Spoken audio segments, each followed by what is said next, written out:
How exciting I'm going to make for you one of my favorite things to make, gingerbread. Caramelized gingerbread, caramelized apple, and delicious Devondale cream. I mean, this is the ultimate decadent dessert. Really simple, very delicious. We're going to start off with 200 grams of rich, creamy, delicious Devondale butter. That goes straight in. We're going to throw in some brown sugar straight on top. And then we're going to crank our Kenwood to, say, a medium speed. Turn it up slowly. Oh, make sure your butter's soft here too. It'll make the job a lot easier. And then reach a point where the butter starts to throw into the bowl. Just get a bit more speed there.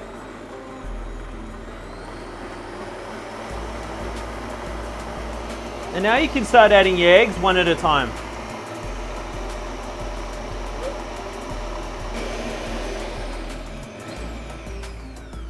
So at this point, you will need to scrape everything down just with a spatula. Turn that speed off again. We can lift it. We can add our spice. We're adding ginger and cinnamon. And now we can add our sifted flour. We're going to add in our baking soda. And then what I have here is a cup of water. And we're going to add our honey. So it's a cup of water and a cup of honey. Give that a bit of a stir. The whole idea is to dissolve the honey.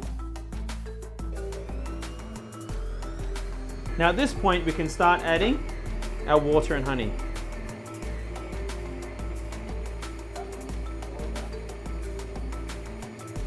First things first, always line your baking tin. Get your oven preheated to 170 degrees Celsius.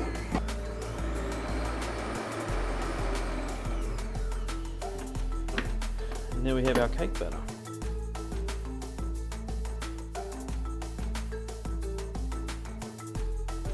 Now that goes into the oven, 175 degrees Celsius for 45 minutes, or till it's done.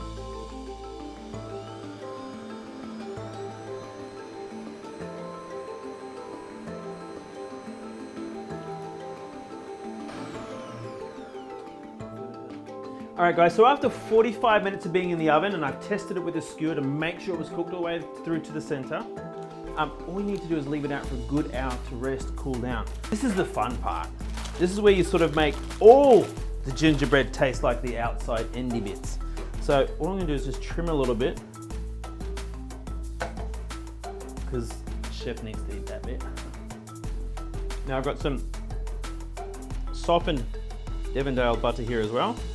Let's just add some more sugar, a little more sugar there. So we're going to caramelize the outside. So you get this rich, chewy, candy-like gingerbread. That goes straight in there. And then we're going to cook it slowly, a minute or two on either side. Whilst that's happening, now I've got some apples here. Then we're going to candy these in butter, brandy, and sugar. Oh yeah, now we're talking. So be very careful here guys, because obviously sugar when it burns turns to caramel. Caramel is very hot. That goes there. So now we're just going to take some of these apples straight in the pan whilst it's hot. We're going to add a little bit of that Devondale butter. Butter and sugar and apples to me is the ultimate. So think of caramel, tartatan. This reminds me of my mum's cooking. All right, so obviously a bit of color on them. Deglaze the pan. A couple of bay leaves, just tear them, add that in. Now the bay leaf has its own perfume. Whilst that's finishing off, I've got the cream that we whipped. So cook your apples till they're relatively tender. Wouldn't be fancy if it didn't have a leaf on it. Fresh cream, forget about it. Oh. Hey guys, Chef Jason Roberts here. I'm here to tell you that Oz Harvest needs your help right now. Join us in giving hope to those who really suffered over the last few months. $1 will provide 2 meals. Donate today.